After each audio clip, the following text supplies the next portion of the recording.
the Schuylkill Regatta's 50 Years, 50 Stories Story Hour.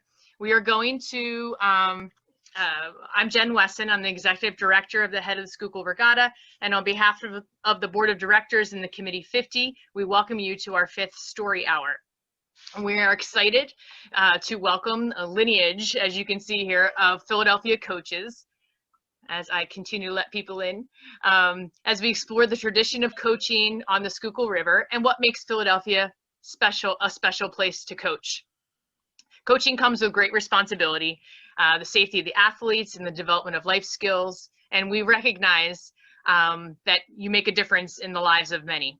So we're here not only to honor the coaches, but to dive deeper into why coaches choose to do what they do.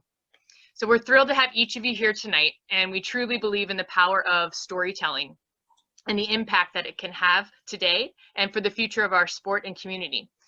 So while this initiative, 50 Years, 50 Stories, began as an endeavor to capture stories of persons and teams and events who have had an impact on our sport, we've morphed these into kind of verbal story hours. And they've all been quite special and full of insight on our sport and our profession, for which we deeply care about.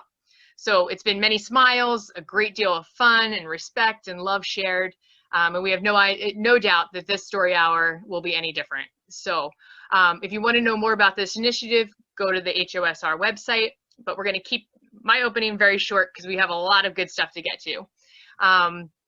This is very, very casual. We keep this Zoom platform so everybody can see each other and see each other smiling and reacting to stories.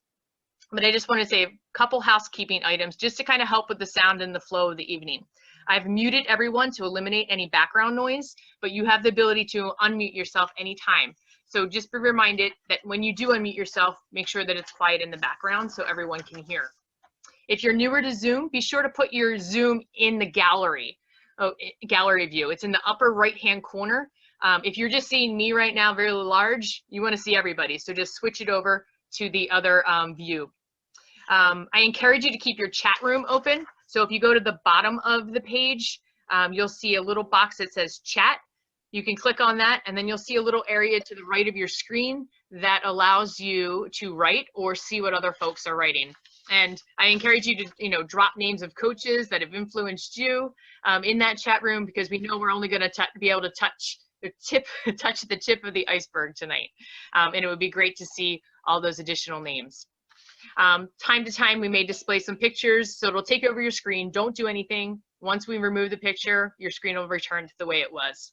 And lastly, I just wanted everyone to know that I am recording this session, so it's available for those that were unable to join us tonight to look at. Okay, so the format is we're going to begin with some questions. Jim Dietz is going to moderate tonight, and then towards the end, we'll open the floor to anyone who wants to answer any questions. Again, this is very casual. It's supposed to be conversational, so feel free to jump in. If people start talking over one another, I'll try to mute you again, but just be courteous of, everybody has a lot to say. So we're really thankful for everyone being here and really excited to see what stories we can hear tonight. So Jim, I'm going to turn it over to you. Very good. Welcome everybody here tonight. This certainly will be fun. I have to say I'm the only non-Philadelphian on the head of the Schuylkill 50th anniversary committee, and the reason that they picked me is because if anything goes wrong, they'll have somebody outside of Philadelphia to blame it on, and everything will remain well in Philadelphia. But this is a topic of conversation that comes up anytime any of us are ever in a bar. All right, when we're in a bar, it's always the who coached who, and how far does that lineage go in that coaching hierarchy? Where did it start and where did it go? I had great conversations earlier in the week with Mike Cipollone, and he was going back to the history of the Penn AC. All right, and this is some of the stuff that we put in. And Chip, I want you to jump in here as soon as I'm done. All right, back in the 1930s, Frank Mueller, who was a German, coached the Penn AC Grade 8 that won the 1930s European Championships. Within that crew, we had renowned, illustrious names like Bear Curran, Joe Doherty, all right? And there's others that Mike is going to throw in, all right? All of those guys came from many of the high school programs like West Catholic in the area, and those guys then went on to coach those other programs. In the history of Bonner, you know, we had guys like Joe Doherty and then Murph Simonkowski and Chuck Crawford. And who did Chuck Crawford coach? He coached the great Mike Tatey. Who did Mike Tatey coach? He coached the greater Brian Volpenheim. And so it goes, and so it goes, all right? So, Mike Cipollone, I'd like you to jump in here, unmute yourself a little bit, all right? And Mike, what I'd really like you to touch on is the connection that all these guys had from the 1930s, like Bear Kern and Joe Doherty, and what their occupation was besides coaching.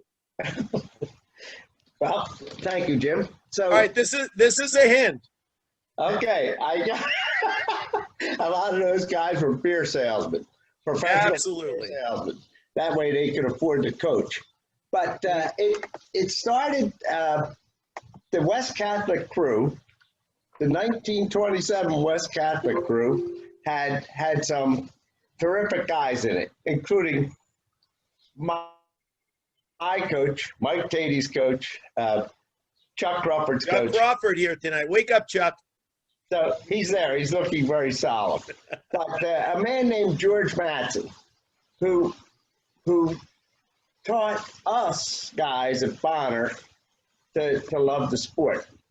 But also coming out of that crew, you had Bear Curran, who Jim, as I was telling you before, he may have won more Dad Vales with LaSalle College than Temple has won.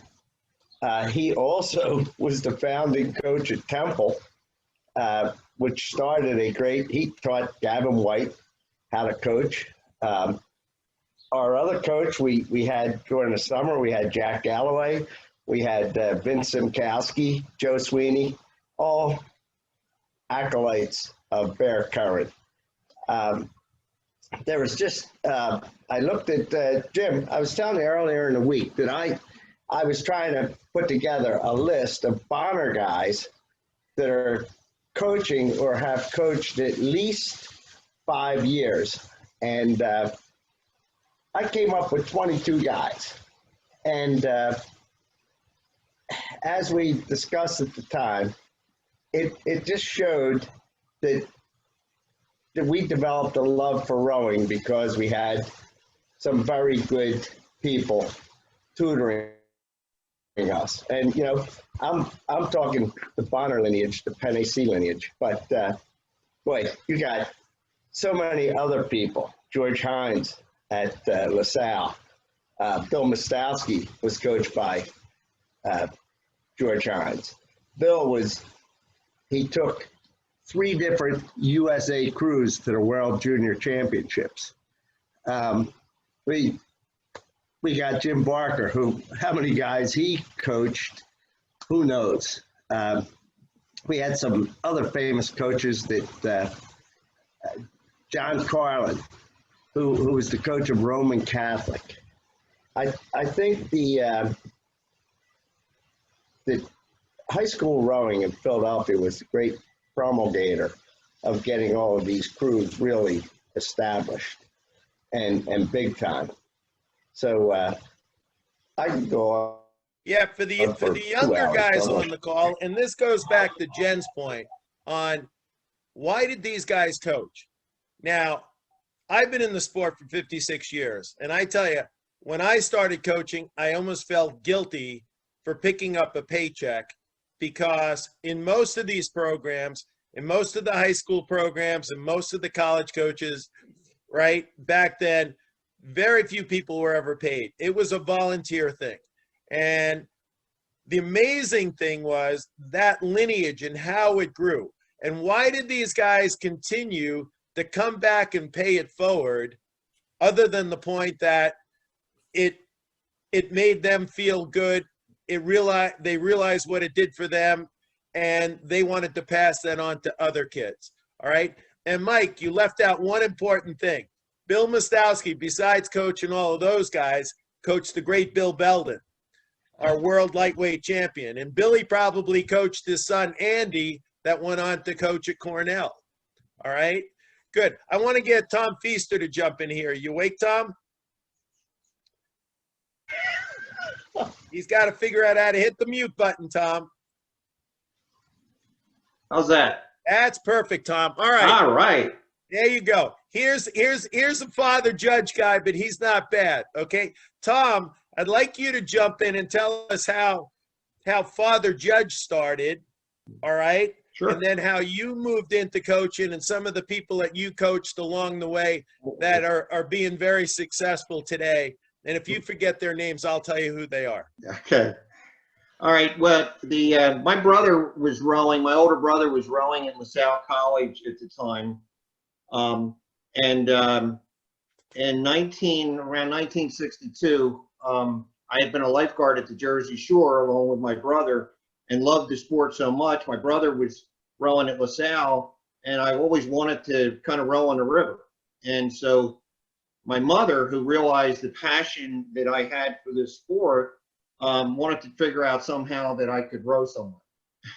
And lo and behold, she saw an article in the Philadelphia Inquirer that said that there was a guy that was rowing for Central Catholic that won the Catholic League championships, no, not the Catholic League championship, but the city championships. So she said to me, she says, I didn't know Father Judge had a crew. And I said, you need to, I said, they don't. She says, well, you need to call that guy. So I called Jimmy Reynolds. Jimmy Reynolds was rowing out of the Fairmount Rowing Association. And he said, oh, that would be great if you guys could start some kind of a program at Father Judge. He says, the only reason I'm doing this is because schoolboy rules were I had to belong to a particular school. I transferred to Father Judge, and I had to row for my school. So basically, that's what I did. So at any rate, my mom says, okay, now you've got that information. What you need to do is go to talk to the athletic director and tell him you want to start a crew and your brother's going to coach you. So I went to the athletic director, who happened to be my Latin teacher at the time, Father Gillespie, and I told him the history of it, and he kept on asking me these pertinent questions. Where are you going to row? No problem, Father. We got it figured out. We're all going to row out of the Fairmount Rowing Association. Okay, who's going to row with you? Well, there was a bunch of guys that were going to Father Judge that were fraternity, that my brother had fraternity brothers who had these brothers. So we all got to, so he says, okay, now where are you going to get the boats? Not a problem. We got a coach. He goes, okay, so you got a place to row. You've got a coach. What do you need? Well, you know, Father, can we have a couple shirts or something? And he says, okay, get out of the office. It became a varsity sport that year in 1962. And then we basically rowed out of the Fairmount Rowing Association. My brother coached us for a year. We rowed in quads. And then, in the following year, I had a different coach. My senior year, I had a different coach. It was Cy Sporkin out of the Fairmount Rowing Association. And he said, you know what? All the guys that you rowed with have graduated. You're kind of by yourself here as a 17-year-old. We got to get you to row a single. So he goes down to, Cy Sporkin goes down to Vesper Boat Club, talks to Jack Kelly. Jack Kelly says, I got this kid here who wants to row a single. You got a boat for him. And next thing you know, he says, he put me in a gig for a while, and then finally he walked over to me one day and he says, you see that boat in there? It was one of his Pocock wooden beautiful singles that he had, and he says, he can row that now. So I wound up rowing out of Vesper, and the experience I had rowing out of Vesper at that time was unbelievable because it was 64, 65, and you know what happened then. The Olympians were rowing out of the Vesper Boat Club at that time. And so Ted Nash was right next door. Al Rosenberg was obviously the coach there, and I somehow finagled a way to get in lunches with those guys as much as I possibly could. So when I wasn't rowing in the single, I was out in the launch with Al Rosenberg or Ted Nash or doing something, and they just said, "Come on, let's go. You want to learn how to do this?" So I kind of wanted to be a coach when I was 17 years old, because I admired those guys so much, and then also the discipline and all the perseverance and all the rest of the stuff that you're learning by, you know, hanging out in a club with the Olympic champions. So that was the Father Judge story. Thanks to my mother. Thank you, Tom. All right, Jim Barker, you and George are probably the two senior statesmen here on the call tonight. Can you guys kind of reach back and think, who are the guys that you started off in the real early years, and how did they progress? Where did they go to coach? All right, and how did their careers go? Well, not too many guys left Harvard School and coached, but the ones that did, you know, we had one fellow coached up at Trinity, and another fellow coached at I forget all the places they coached, but I was lucky that all these guys were just good athletes, and fortunately they had parents who were willing to support them. So it was, anybody knows, we had a lot of blank days out there on the river. We didn't know who was coaching us or who was the coach. That was amazing. But once we got started, we had steady 40, 50 kids that rode every day. And in fact, we end up with one fellow named Dr. Scott Fisher, who come up with the idea we're going to build our own boathouse, which we did do up on the upper Schuylkill. And that was a start. Right now, I understand they had 60, 70 kids out for crew. I didn't know there was that many kids in the school when I was there coaching. Yeah. That's awesome. How about you, George? Any notables you can think of that went on to pay it forward? I'm trying to remember. Can you hear me? I can hear you fine, George. I don't hear my voice coming back. You don't have to. We can hear you. I'm not sure how I can remember. I really, no, I'm at a loss. Okay. I'm 94, and I don't remember too many of the general activity. All I know was that I started out helping coaching at LaSalle, and I didn't learn to row until I was out of high school, and just rowed in the high school, learning there, and then trying to learn how to scull later on. And of course, I've been a member of the Motor Boat Club since. Yeah. And of course, I got involved with officiating because I like to holler. Nice. And that's what you call hollering, but it's being able to like an opera singer, make your voice go. And I like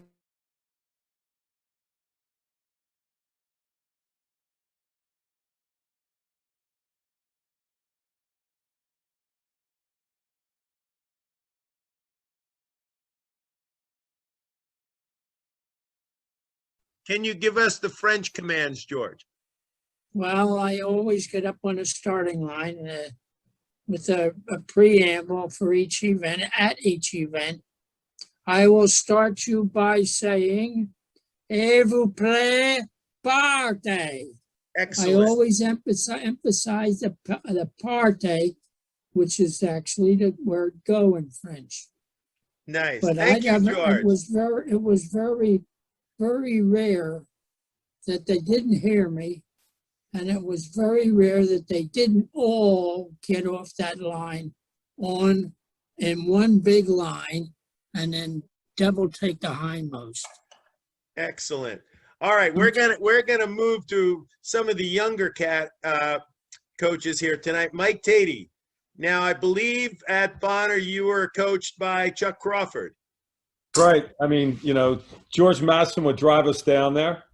So Yeah. I made sure that I sat in the front seat next to George, tried to, inhale all his knowledge. But anyway, Chuck was, thank God. You can blame everything on Chuck, all the bad stuff I did. But anyway, Chuck, I owe him an awful lot. I mean, Chuck spent an awful amount of time, a lot of time with me. And, sort of, I think we learned the right way. And thank God that, I mean, I loved rowing at Bonner.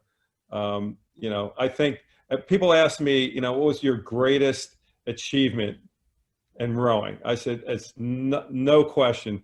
Winning the Catholic League Championships in 1974 was the biggest. I mean, that's the only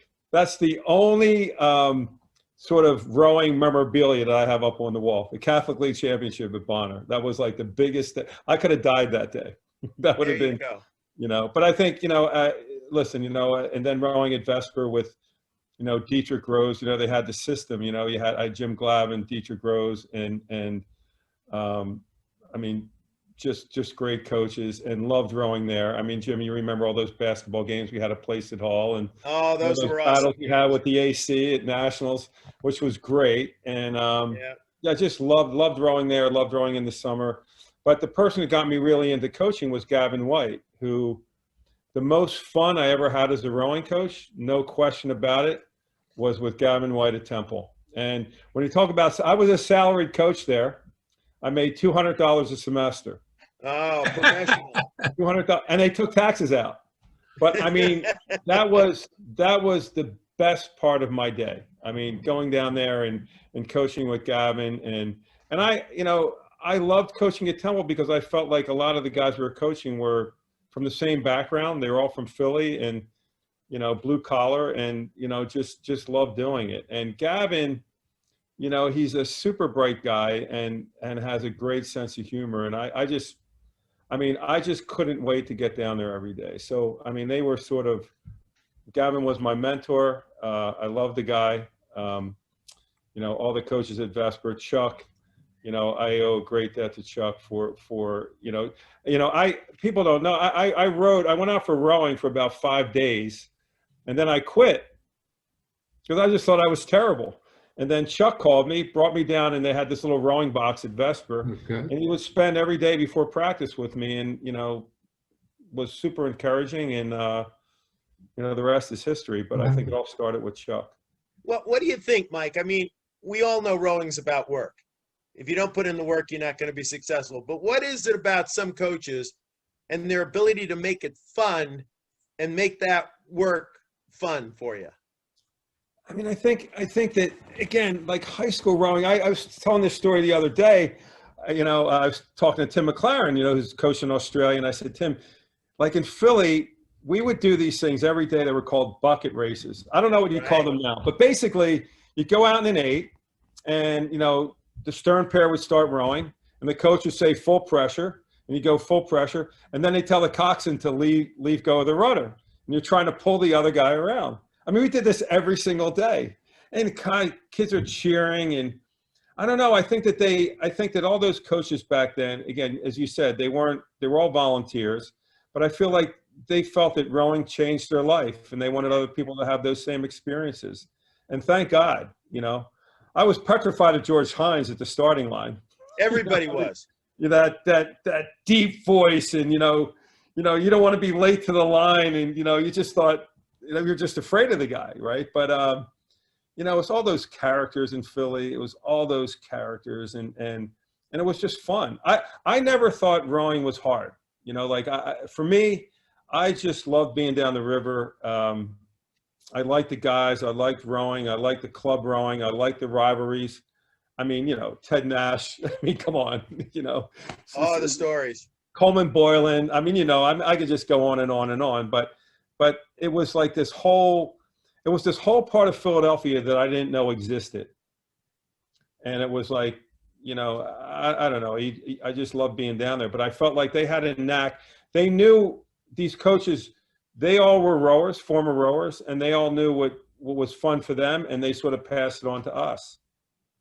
So yeah, That's awesome. You know, the other thing I was thinking about is sometimes as an athlete, you realize that the coach holds winning this race as a really important thing.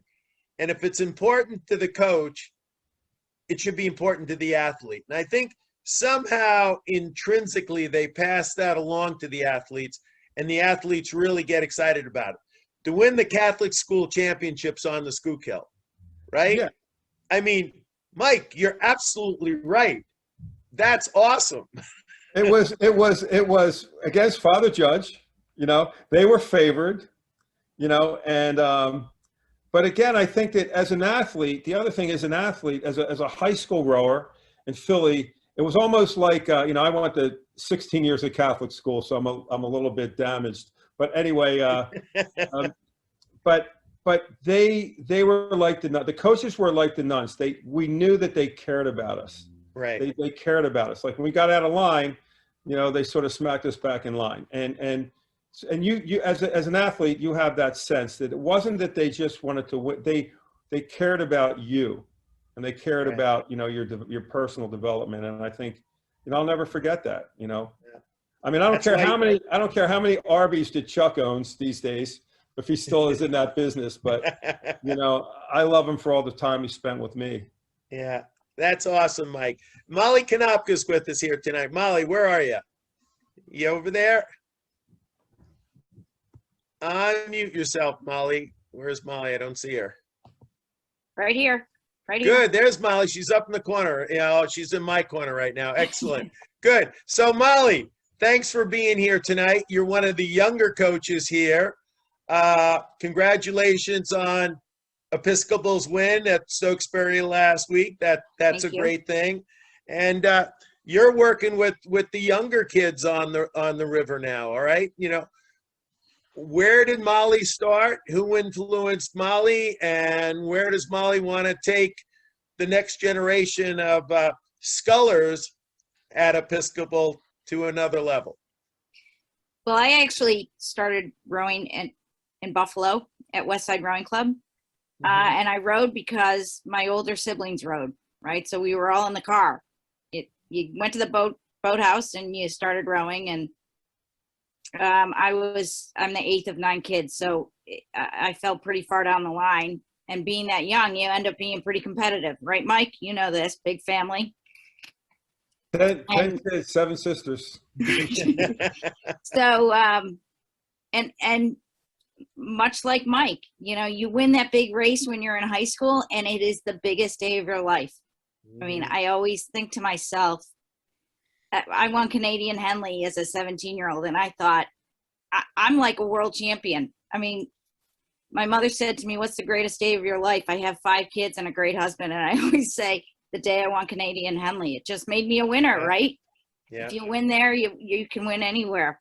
And I'll never forget that feeling. And I love coaching the young kids now. They're very, you know, they're not the Bonner boys that I coach, but I do run a summer program where we take in kids from everywhere. I try to get lots of different schools in there and have those kids row against each other and with each other, right? So you get the Episcopal kids rowing with the LaSalle kids, and the Marion girls rowing with the Mount girls, and the Episcopal girls and the Conestoga girls.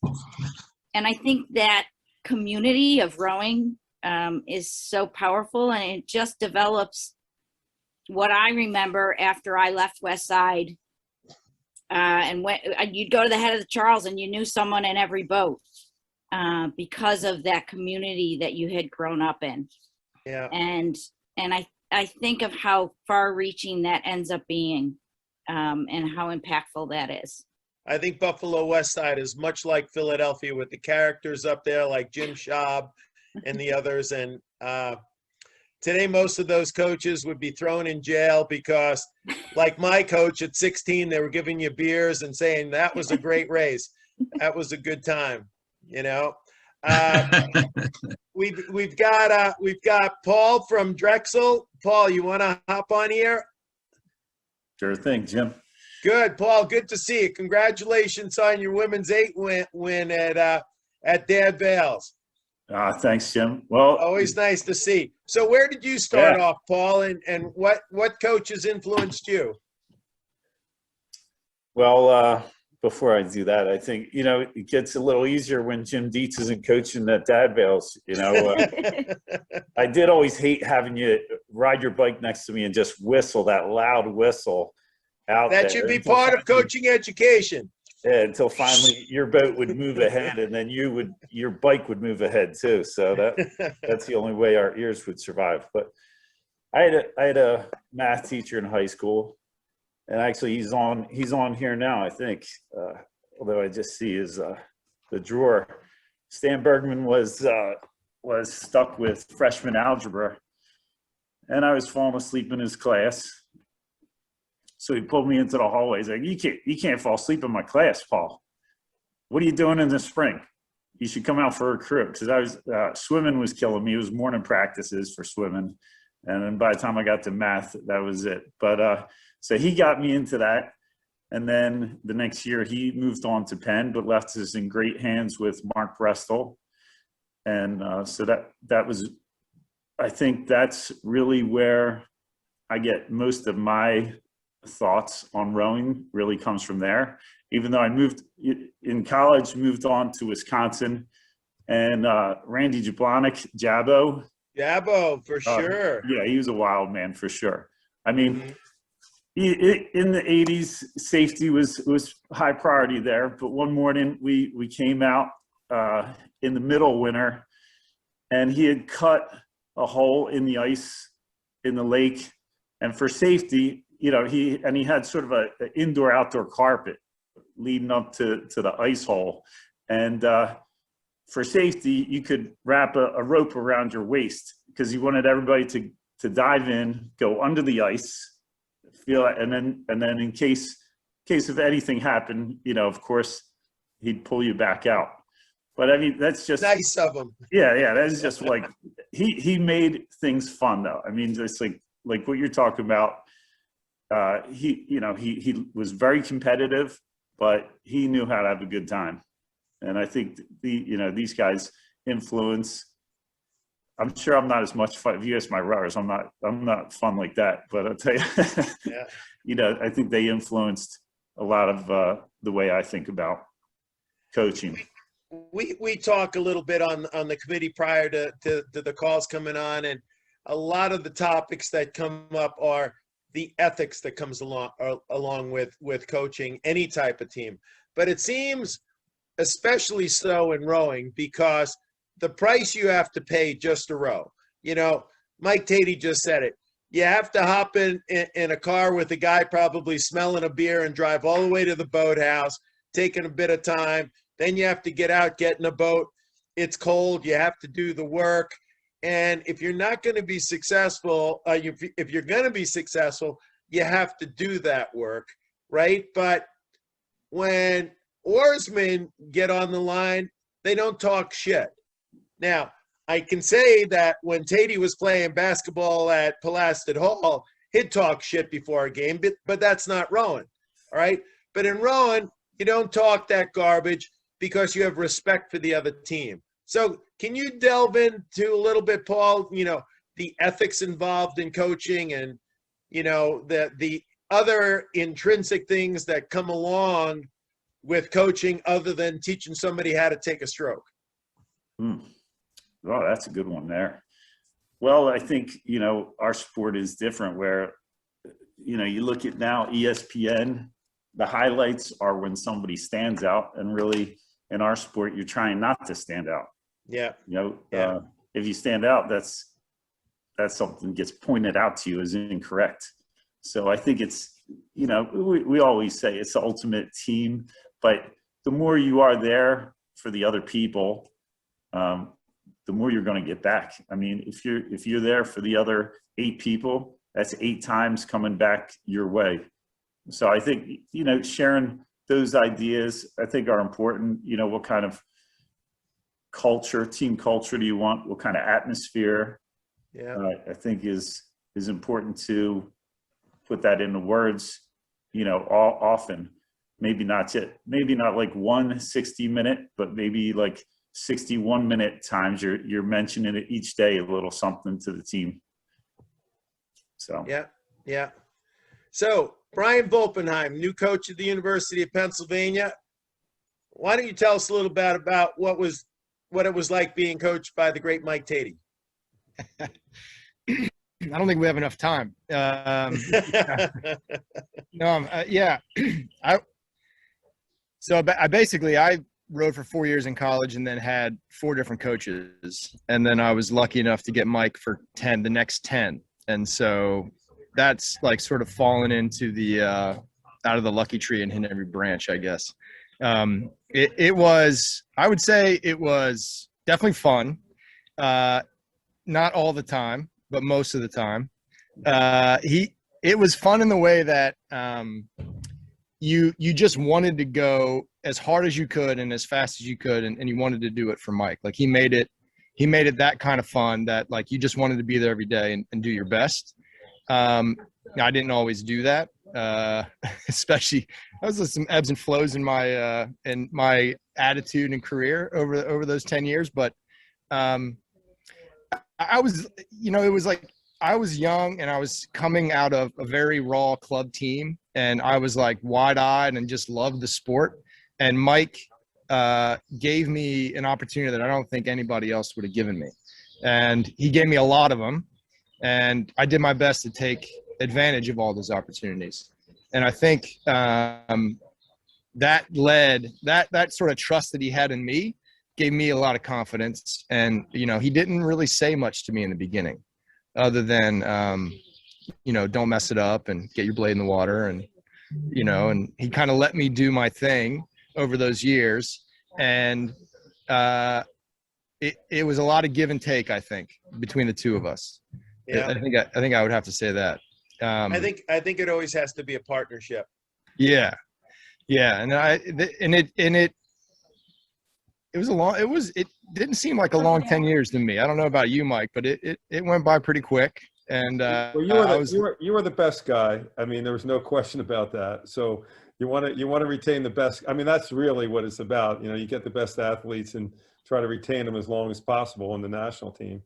And Brian was the best guy. And he's right. I didn't really there was really nothing to coach with Brian. It was more, and I think, and again, Brian, you can correct me if I'm wrong, but I think, Brian was, believe it or not, was a pretty cerebral guy. No, I mean, as far as the rowing stroke and how to move the boat, and he had a really good grasp of it. And, it was interesting when he was young, he was in the bow. He won all those gold medals in the bow seat, but I always felt like he would have been the best stroke that we had. And then the first time he stroked the boat really was at the Athens Olympics. And, that was a pretty good result. But that went pretty good. Yeah, they did pretty good there. But no, he was, and again, I think as he got older, he became more of, I don't know, an encouraging type of veteran. And so I think it was super valuable. Like, I don't know. I don't think Brian ever forgot his early days, but, I think initially he didn't say much because he was afraid of Kaler. I was terrified. Terrified about Kaler. Which there's nothing to be terrified about. He's a great guy, but he's like super nice. I mean, Brian was, I can honestly say Brian came to us great, and we were just trying to keep him healthy, no injuries, and we thought the rest would take care of itself. So I think I look at myself as a beneficiary of, having such a talented athlete coming out of Ohio State, which, you never would have thought it. But I want to jump in here, Brian, because this winter, I coached an Ohio State alum who's a big supporter to that program. And I'm drawing a blank on his name, but he told me the story, and Mike, you can pick up on this, of the first national selection weekend that you ever went to down at Princeton, and the erg that you pulled and the whole story there. So why don't you guys tell that story? I think it was probably the ID camp. And I went, and we had to do a 6K, and I sat next to Mike Worley, and I didn't know who he was, but I just happened to sit next to him. And then he went 1901 or something, and I just tried to keep up, and I went 1903. And it was like a 15-second PR. because I just like that kind of environment. And then so we go out in 8s, and Mike switched me like 4 times. He just kept switching me. I was sitting 7th seat of one of the 8s, and he just kept switching me back and forth. And each time my boat would win by a length, and we would just go back and forth on Carnegie. And then I didn't know what that meant. I didn't know. I just was in there trying to row as best I could. And we come off the water, and we're having this big meeting with everybody. And you can finish the story, Mike, but it kind of, yeah. Yeah. So some kid, Some Princeton kid. Yeah, I thanked everyone for coming, and then I said, any questions? And this guy raises his hand, and he says, yeah, I have a question. I don't think it was fair the way you voted everyone. Right, that's the story. And I said, well, what wasn't fair about it? And he said, well, you voted everyone according to erg score. And I said, okay. And he said, well, you didn't adjust for body weight. And then I remember I looked on the sheet and I said, is Brian Volpenheim here? Because at that time I thought Brian was a lot smaller than he was. And he stands up and he says, I said, Brian, I said, well, all I know is this guy here is half your size and he beat you on the erg. So I put him in the boat. And I said, what's your name? He's Brian Volpenheim. And I said, where did you row? And he said, Ohio State. I said, oh, great. I said, did you row any races this fall? And he said, and again, I'm going to embellish a little bit. And he said, yeah, we rode the head of the Charles. I said, oh, how did you do? He said, oh, really well. I said, great. That's because, yeah, it was our best finish ever. I said, oh, great. I said, did you row in any other races? He said, yeah, the head of the elk. And I go, the head of the elk. I said, how did you finish? You were 4th. I said, oh, that's no, 5th. I said, oh, that's pretty good. 5th. I said, who was 4th? He says, Wisconsin D. Anyway, so I said, your coach at Ohio State, his home phone number. And that's the story. I love it. It's true. Said, yeah. And I said, by heart? He said, yeah. I said, well, go over that phone, dial 9, call him, tell me you've been the first athlete selected for the national team. And you're going to row in the World Championships this summer. Anyway, I do that. Curtis comes over to me and says, you got to put this guy on the team now because you just. I was just going to say that, Mike. You were the rookie coach. You made that mistake. And the older coaches like Curtis are going, Mike, you're going to have to put this guy on the team or we're going to have a lawsuit. I said, well, you're all good coaches. You better teach this guy how to row. Anyway, that's right. Then we go out to, so he goes to the under 23 camp. I go out to the under 23 camp. And well, before I go out there, Chris Clark's coaching the under 23 and he says, I said, hey, how's it going? He said, oh, this Wolf guy is killing everybody. I said, Wolf, who's Wolf? He goes, Wolf. And I go, what do you mean Wolf? I don't know. And I'm looking at the list of names. Who's Wolf? He goes, Wolf. What's it? Wolf. I said, no, I don't know Wolf. And he goes, he's got that little goatee, I said, Volp? Yeah, that's the guy. So, of course, we went out there and Brian was just beating everyone. And we put him on, he was going to be in the World 8, but he got injured, right? Brian, you broke your rib. Yeah. And he would have been in the 8 that year, but we had to wait a year. And then we stuck him in the 8 and, he wins a gold medal his first tryout. So, we knew he was pretty good. I mean, when I was switching him around and every boat that he's in wins by a length and he's in the 7th seat, you figured, okay, we have LeBron here, I mean, we have the LeBron of rowing. So, or just people let their guard down. That's a super story, and I'm so glad it was true, Brian, because that's just rowing legend now, and every coach is going to use that. It's awesome. All right, I want to get Jinx in here. Jinx, can you unmute?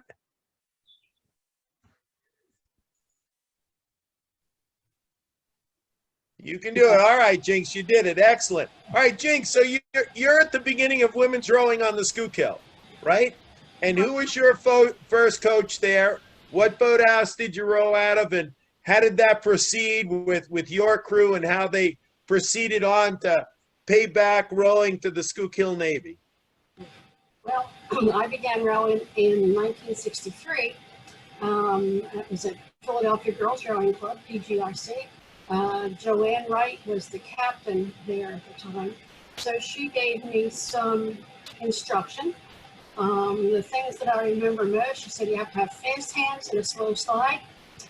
She said, you can swim, right? And I said, yeah, I know how to swim. She said, good, because when you fall out of the boat, she said, don't leave it. Hold on to the boat and the oars and make your way, swim with the boat over to the east side of the river along the wall, because there's a ledge there and you'll be able to stand on the ledge until somebody can come and help you. Well, fortunately, I didn't have to do that. Jim Galloway came along in a launch from Penn AC, and he, after securing the boat, finally, with the help of two other kids, I couldn't hoist myself up into the boat myself, but they got me up and they took me back to PGRC's dock. But about 1964, when Ted Nash came to Penn to be the freshman coach, his wife was a rower and she joined PGRC, and he began coaching at PGRC. He took a number of us to the tanks down at Penn and gave us sweep instruction.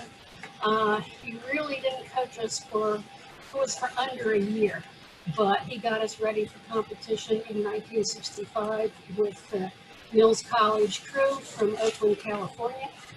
There really wasn't much other competition, but Ted Nash was our it's off mute. first bona fide coach. And after he moved on, then Johnny Quinn at Vesper was a Cox, had been a St. Joe's Cox, but we were borrowing, PGRC was borrowing an 8 from Vesper. And John got enlisted to be our coach. And shortly after, he was assisted by Mr. Bear, Ernie Bear. Ernie Bear. And they, to my mind, Ted Nash, John Quinn, and Mr. Bear, Ernest Papa Bear, were the first coaches of women along the Schuylkill Boathouses. Gus Constant probably would have been the fourth. But now, Ernie Bear and her daughter, they also coached in future years, didn't they? They very well may have, but I was out of the picture by then. Yeah, my good. last competition. And was Joanne Iverson part of that? Joanne had been the captain at PGRC early on, and then she moved on. I'm not sure where she went. I think that she was doing some coaching or working with some young women in the mid to late 60s, but I'm not sure where it was. Great. All right, Bill Mostowski, I'd like to jump back to you. I mean, you influenced a lot of high school oarsmen of your time, but you also had the ability to work with some pretty good elite guys that did pretty well internationally. You want to reference a few of those guys and how they did? Yeah, well, can you guys hear me? Yes, fine. Yeah, I started out coaching by just showing. I was a history teacher at West Catholic High School that you hear people talk about, and Emil Henwood, who had started the program, invited me down for one day. He was a parent of some students, 2 students there, and more before me.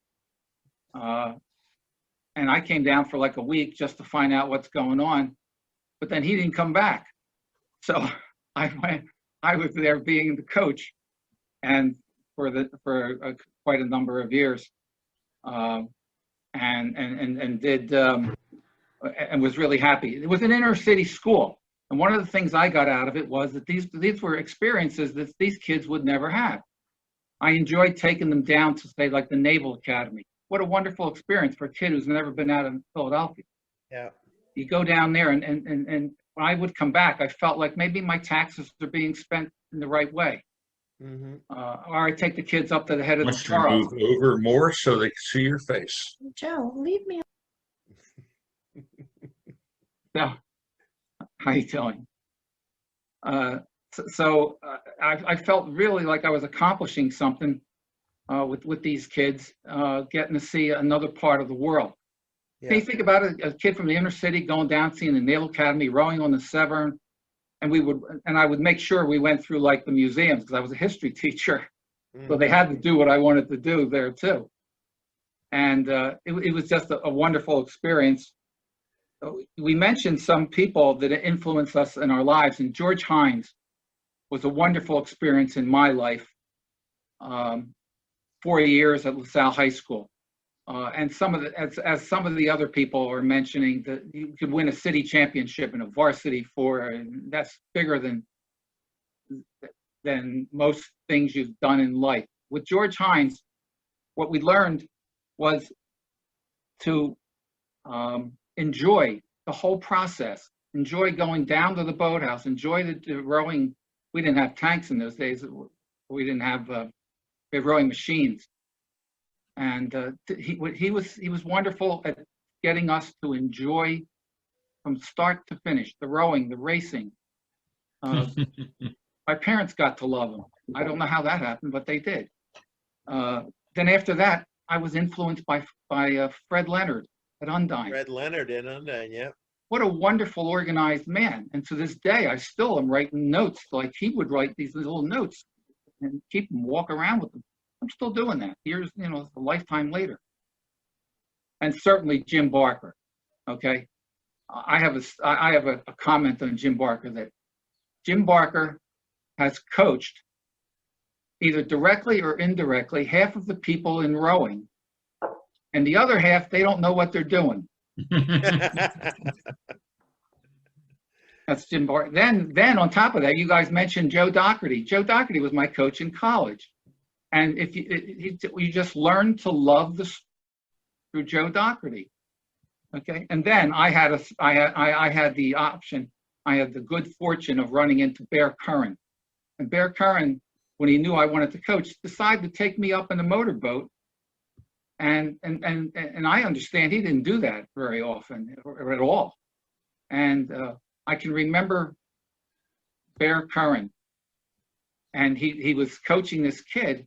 And I was in a motorboat with him, and he kept referring to the young guy as Cochise. He would just call this kid Cochise. Well, this kid did look like a television character named Cochise, and he was trying to get the kid to put the word in a certain way. And he kept calling him Cochise. So by the end of the row, the kid's putting the oar in properly. Curran looks at me and he says, "Did we get his attention?" What a wonderful experience. That he just said, you got to get some people's attention, these young people, because they're all over the place. And calling the kid Cochise. Well, the kid loved it, and later on, he loved being Cochise. But after that, you were asking in the notice leading up to this, so what do you think is necessary in a good coach? Enthusiasm. Yeah, it's contagious. there you go. Enthusiasm. It's contagious. Yeah. And that's the most important thing in a coach. Yeah, that's very good. Coach Bergman's on the call. Coach, can you unmute here? Yeah. Coach Bergman, can you hear me? I know he's here. I just saw him.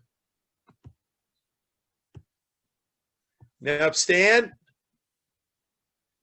We might be able to get a comment from that drawer handle. Yeah, all right. All right, let's bypass Stan here and go to Bruce Kanopka. Bruce, how is it living with a spouse who's just such a great high school coach, and what do you think makes her tick?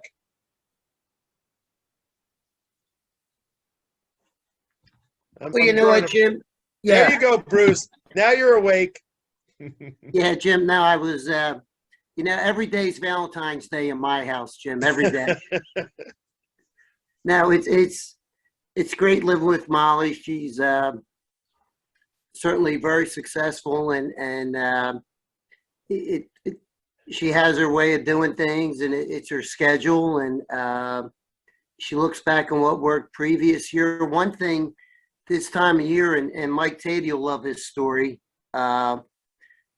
Before the '92 Olympics, we were training in Germany, and I was coaching the pair, and Mike was on the team, and Chris Korzanowski sat down. He was doing our training, so he sat down with me, John Pescatore, and Pete Showers to go over our training up to the Olympics. And Mike, remember, he always had that legal pad and a marker, so he does these things, and so he starts putting in, okay, easy, steady state, easy, steady state. He's marking that in, and well, I kept that sheet, Jim, and I gotta tell one of Molly's secrets. That's Molly's taper for the big races here. She does it every year. It's the same taper we did in 1992. And she, talking to Chris at one of the coaching conferences, she told him that, and he said, "Oh my God, you got to send that to me. I need that. I need that taper. I need that what I did."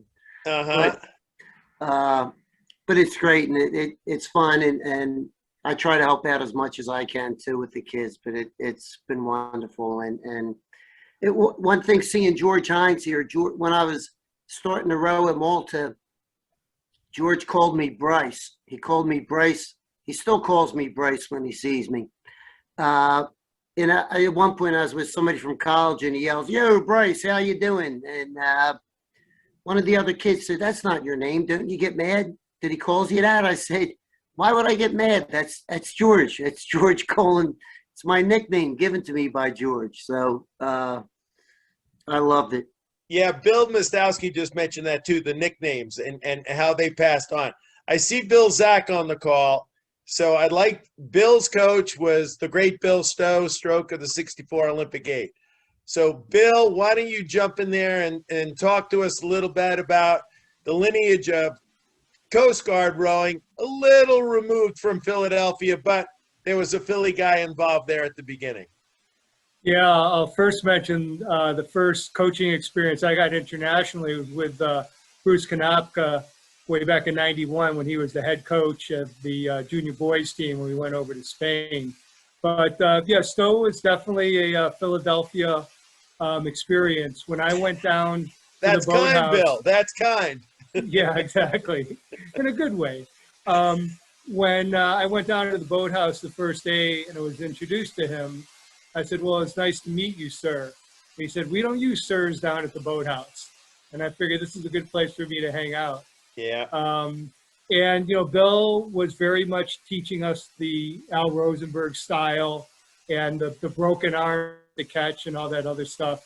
And I remember when we took the Eagle, the Coast Guard's tall ship, over to Germany the summer after my sophomore year, because let's face it, Bill was kind of a cheapskate.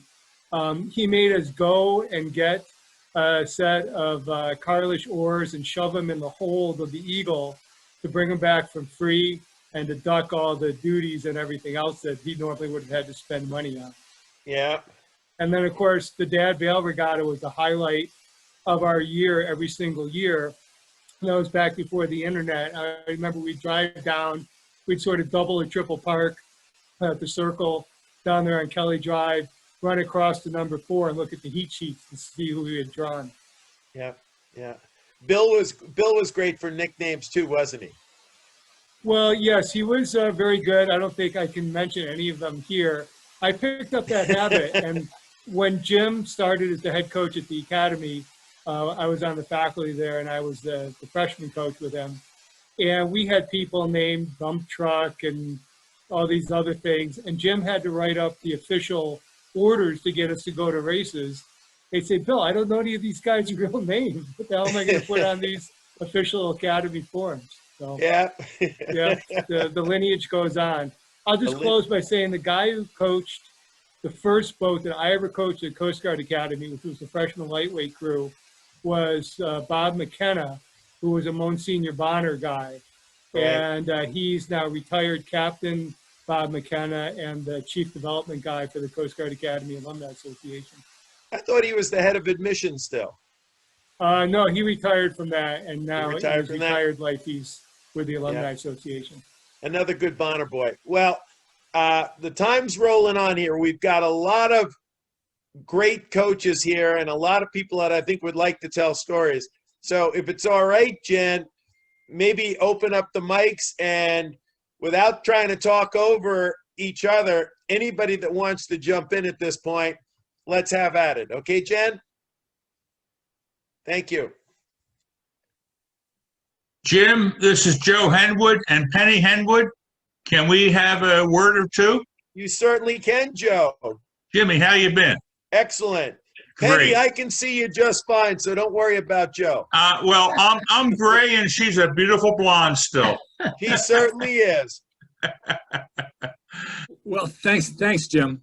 I actually didn't get a chance to row for Joe because my Ted Nash was my freshman coach, and after freshman year, Joe retired and Ted became head coach. But I will tell a story about Joe Burke.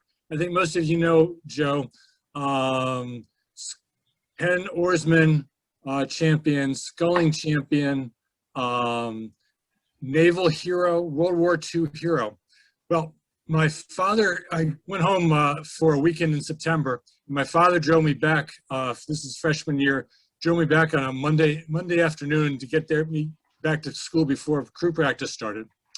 And I think the reason why he drove me back, because he didn't really, didn't really concern about me getting back to college. He wanted to meet Joe Burke.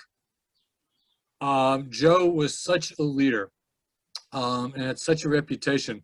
And maybe some of the others here were at the memorial that Penn Crew had for Joe about 13 years ago after Joe passed. The love for that man, a man of very few words, but everyone who rode for him was impacted in such a positive way. And it's really testament to coaches and the influence they have on the young men and women that row for them. It's a very special thing. Very good. Good. Anybody else want to jump in here? Brian Perkins, you were coached by Gavin White, weren't you?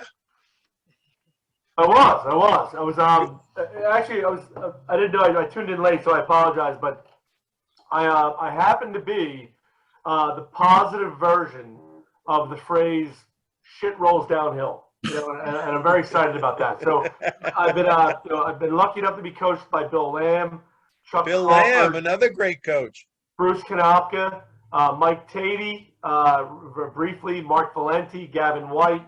Even when I got to Fairmount, Mike Irwin and Frank Biller were involved in trying to correct some of my nonsense. But since it's his story hour, I have two quick stories. One is the first time I ever met Mike Tatey.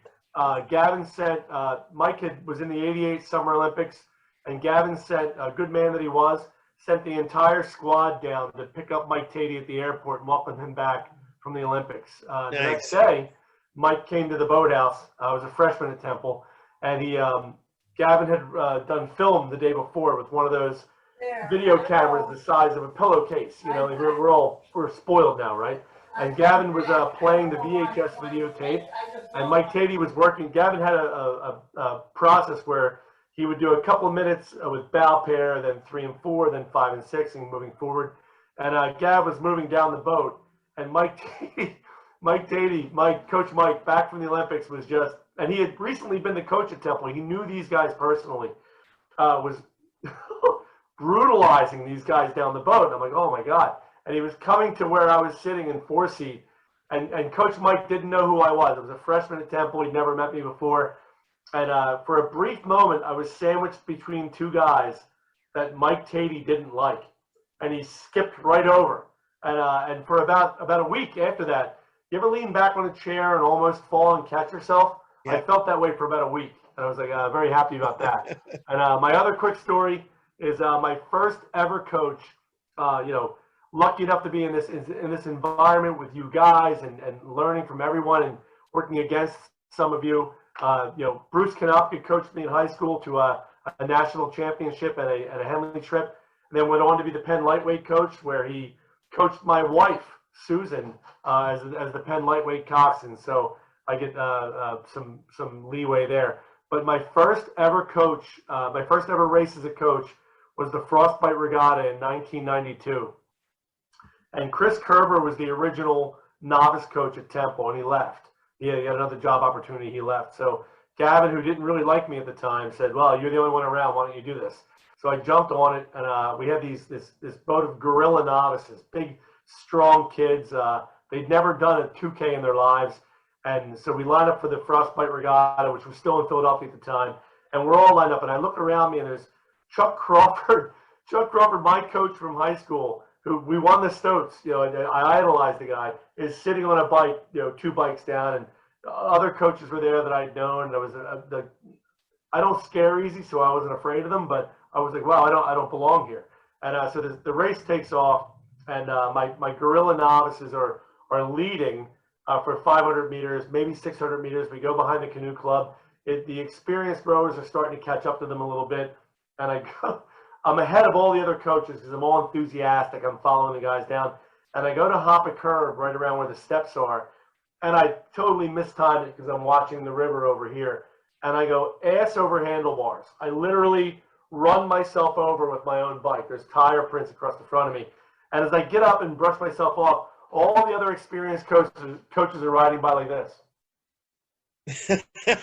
Very calmly. And I was like, well, now I know. So we wound up getting second that year to Chuck Crawford's freshman crew. But it was a formative experience for me. And I want to thank all of you, Chip Chipolone, Gabby, everyone on here for passing this information on to us, and hopefully, I heard somebody say about Joe Burke, or who was either you were coached by him, or Barker, I'm sorry. You either coached by him or you didn't know what you were talking about. Hopefully we can continue to pass that down to these generations of young athletes who hopefully will love it the way we love it. So Brian, your thoughts and, bringing to light just how incestuous this sport is, as far as guys working with different people and stuff like that.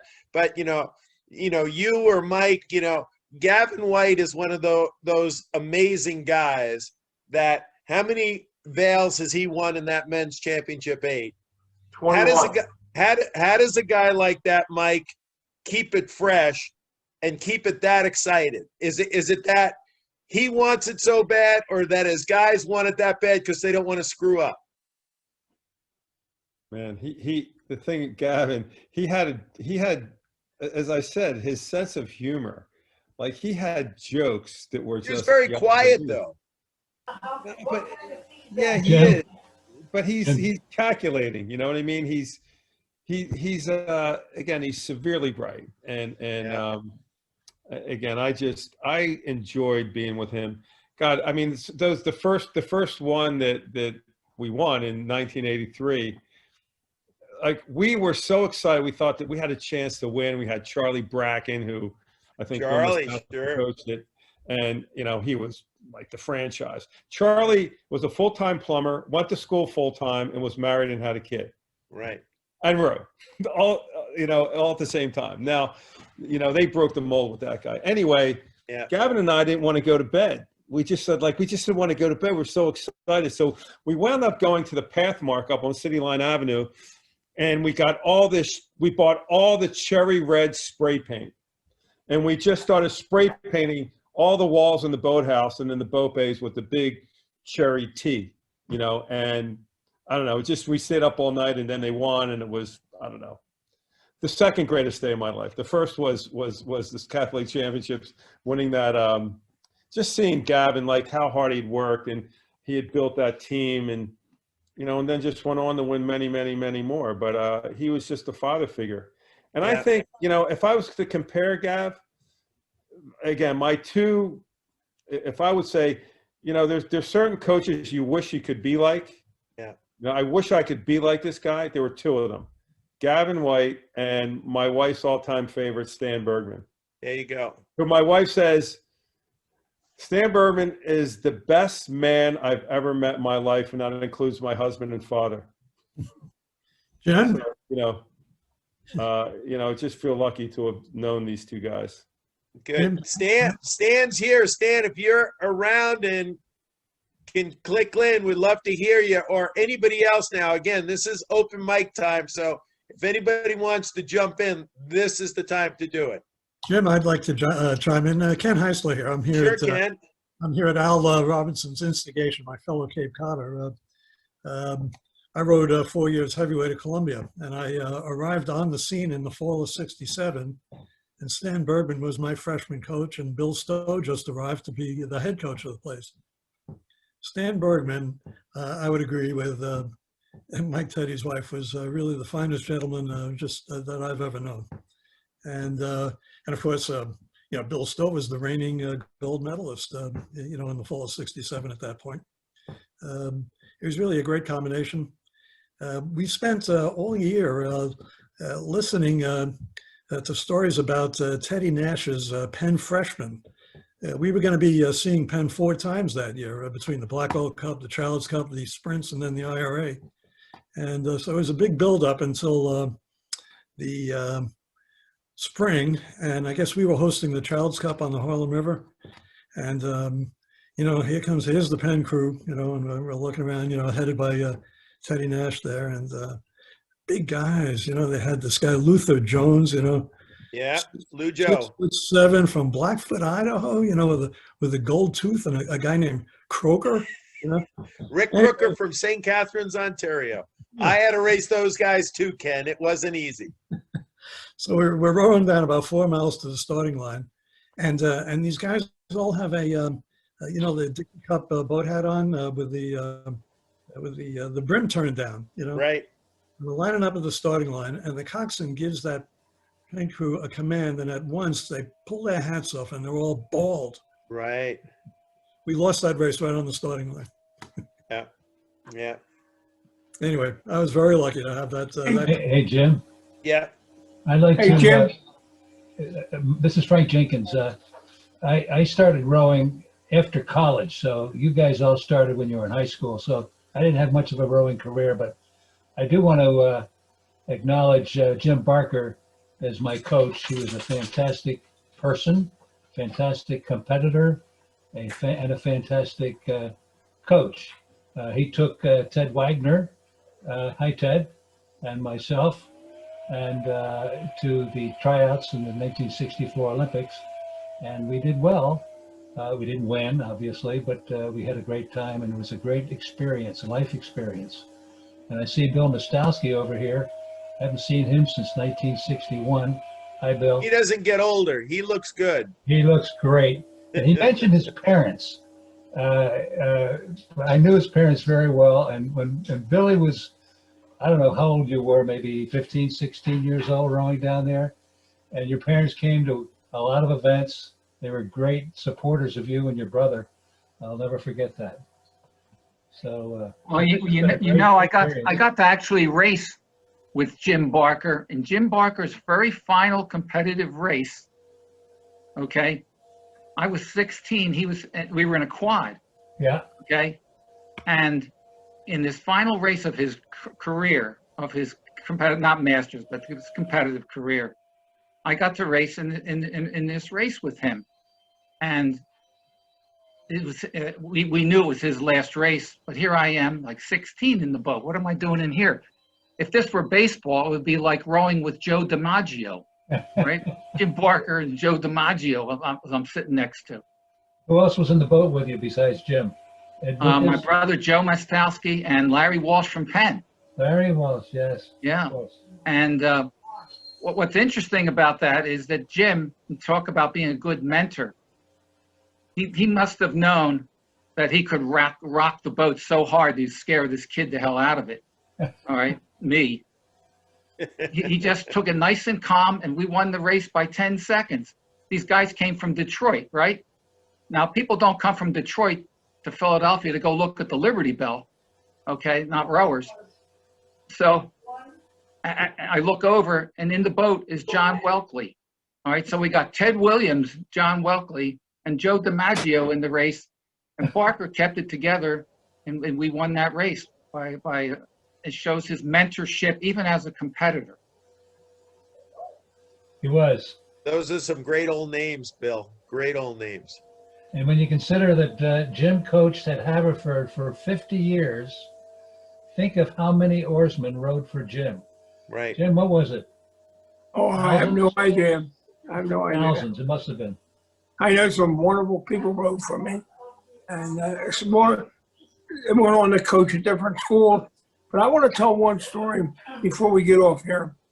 And I think, Jimmy, you're excluded from this because you couldn't understand it. We can't overlook the Schuylkill Navy basketball. There you go. I mean, I refereed in Madison Square Garden I refereed in Boston Garden. I refereed at the Plus, but nothing compared to that was like the Schuylkill Navy. I mean, guys were getting clobbered, and I don't think I ever found out of that. I remember one time I'm down in Georgetown, and a guy named John Muckluck was a priest, and he's standing there, and I'm working, and all of a sudden I noticed someone underneath me that's giving me a bad time. And so one of the things a referee, you don't acknowledge who the hell is talking to you. But I finally had to look around. It was John Muckluck with his collar on and all that. And it was, he was there the things at the Schuylkill Navy. And then I went over, like I said, I worked at every hellhole in basketball. But the Schuylkill Navy League was special. If you didn't have, if you weren't tough, you're done. So, can I get those are some great games. I really enjoyed those. That was good time. We're kind of moving on in time here, and Jen's kind of pushing me. I want to put Chip on the spot again here. Mike, you bring us home. What did we get out of tonight here, Mike?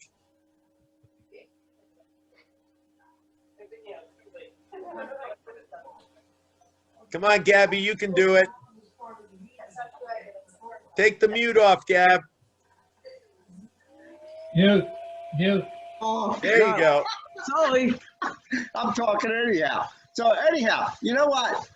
What? Coach for 50 years, and Phil Roach at Father Judge has been coaching since 1972. So, and you know what? I got to tell you guys, everybody, men, women, children who are here, Katie hit the nail on the head. Jimmy D, you hit the nail on the head. It's like we love rowing because our coaches were so good. And you talk about nicknames. I never knew half of the guys that I talked about.